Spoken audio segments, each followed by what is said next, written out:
સુરત મહાનગરપાલિકા દ્વારા કરવામાં આવેલી પ્રી મોન્સૂન કામગીરી અને શહેરમાં સર્જાયેલી પાણી ભરાવાની સ્થિતિ અંગે આમ આદમી પાર્ટીના નેતા અને પૂર્વ વિપક્ષ નેતા પાયલ સાકરિયા દ્વારા સત્તાધારી પક્ષ ભાજપ અને તંત્ર સામે આકરા પ્રહારો કરવામાં આવ્યા છે। પાયલ સાકરિયાએ પડકાર ફેંક્યો છે કે જો તંત્ર અને શાસકો સાચા હોય તો તેમણે પ્રી મોન્સૂન કામગીરી પાછળ ખર્ચાયેલા કરોડો રૂપિયા અને વાસ્તવિક કામગીરીના આંકડા જનતા સમક્ષ જાહેર કરવા જોઈએ। સામાન્ય વરસાદમાં પણ સ્માર્ટ સિટી સુરતના ધજાગરા ઉડી ગયા છે, જે દર્શાવે છે કે વાસ્તવિકતા કંઈક અલગ જ છે। તેમણે આક્ષેપ કર્યો છે કે સુરત કોર્પોરેશન દ્વારા માત્ર ચોપડા અને કાગળો પર જ પ્રી મોન્સૂન કામગીરી બતાવવામાં આવે છે। વાસ્તવિક ગ્રાઉન્ડ લેવલ પર ડ્રેનેજ લાઈનોની સફાઈ કે ખાડીઓની સફાઈ યોગ્ય રીતે થઈ નથી, જેના કારણે સામાન્ય વરસાદમાં પણ નીચાણવાળા વિસ્તારોમાં ઘૂંટણસમા પાણી ભરાઈ જાય છે। ભાજપના સ્થાનિક નેતાઓ અને પદાધિકારીઓ પર નિશાન સાધતા તેમણે પૂછ્યું કે ભાજપના નેતાઓ શા માટે તંત્ર કે અધિકારીઓને સવાલ પૂછતા નથી। શું ભ્રષ્ટાચાર છુપાવવા માટે આમાં નેતાઓ અને અધિકારીઓ વચ્ચે અંદરો અંદર મિલીભગત ચાલી રહી છે? ચોમાસા દરમિયાન રોડ રસ્તા પરના ખાડા, ખુલ્લી ડ્રેનેજ, કરંટ લાગવો અથવા પાણી ભરાવા જેવી દુર્ઘટનાઓને કારણે 15 થી વધારે લોકોએ જીવ ગુમાવ્યો હોવાનો દાવો કરી પાયલ સાકરિયાએ પૂછ્યું કે આ નિર્દોષ લોકોના મૃત્યુની જવાબદારી કોણ લેશે? સુરતની જનતા ટેક્સ ચૂકવે છે, છતાં તેમને સુવિધાના નામે માત્ર હાલાકી જ મળી રહી છે।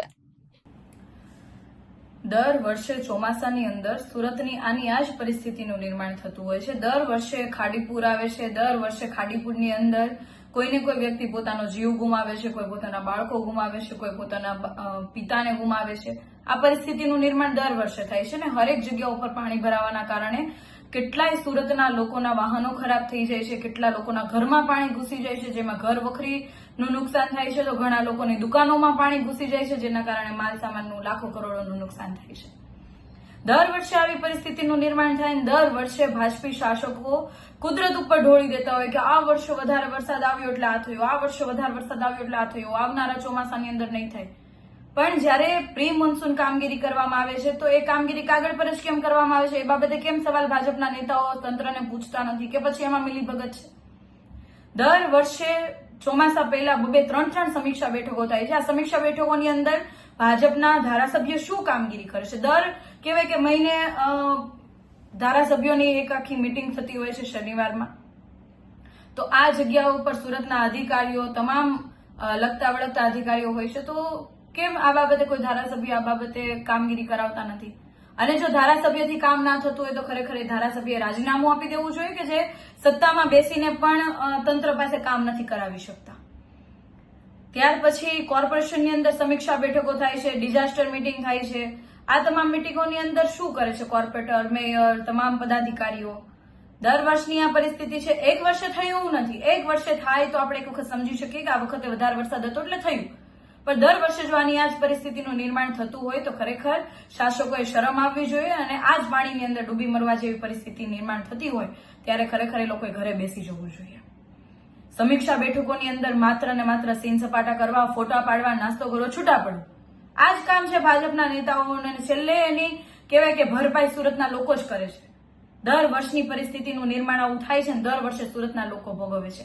આ એ જ સુરત મહાનગરપાલિકા છે કે જે ખૂબ સમૃદ્ધ મહાનગરપાલિકા છે। આ એ જ સુરત છે કે જેના લોકો ખૂબ મોટા પ્રમાણમાં ટેક્સ સરકારને ભરે છે।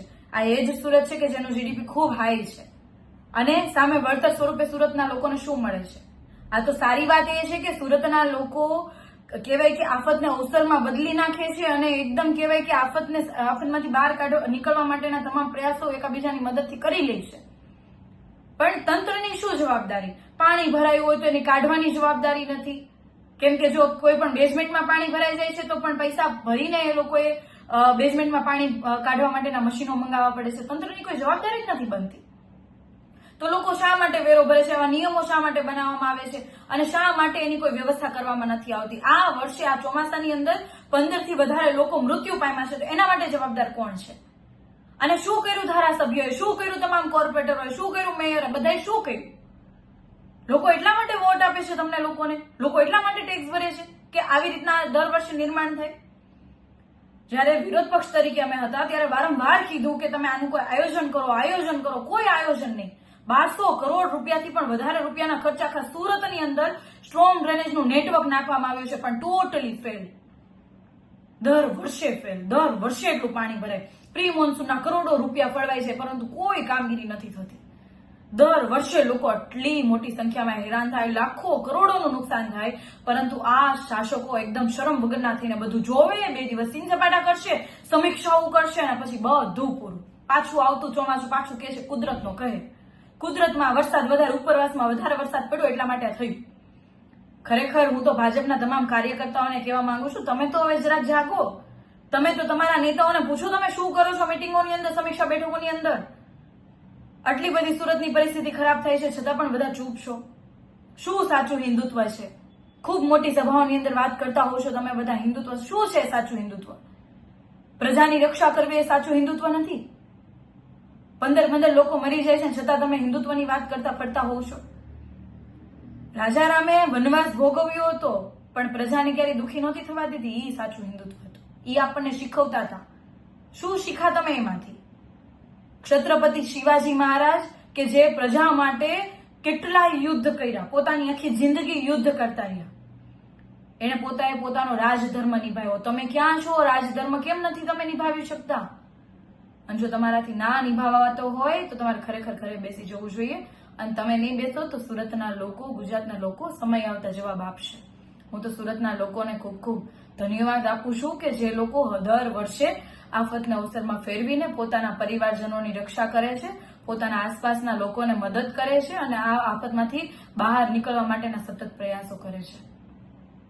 પણ તમામ નાગરિકોને પણ કહેવા માંગુ છું કે આપણે સૌએ જ્યારે ખોટું થતું હોય ત્યારે આપણી પોતાની જવાબદારી અને ફરજ છે અને આપણો ધર્મ છે અને શીખવે છે કે જ્યારે ખોટું થતું હોય ત્યારે મૂંગા બેસવું એ આપણી કહેવાય કે કાયરતા છે.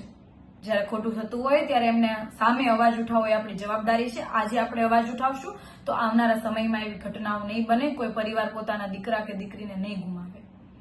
અને શાસકોમાં થોડીક પણ શરમ વધી હોય તો એ આ પ્રી મોન્સૂન કામગીરીના આંકડાઓ ડિક્લેર કરે કે આ કેટલી કામગીરી થઈ ડિક્લેર કરે. ખાડીની અંદર કરોડો રૂપિયા જે ફાળવ્યા હતા એમાં કઈ કઈ કામગીરીઓ થઈ એ બધું ડિક્લેર કરે. કોન્ટ્રાક્ટરોના નામ સાથે આ કોન્ટ્રાક્ટરને આટલા રૂપિયા ચૂકવ્યા. તમે કઈ નહીં કરી શકો તો કઈ નહીં, સુરતના લોકો એને જવાબ આપી દેશે. જય Hind. Bureau report Janadesh news, Surat.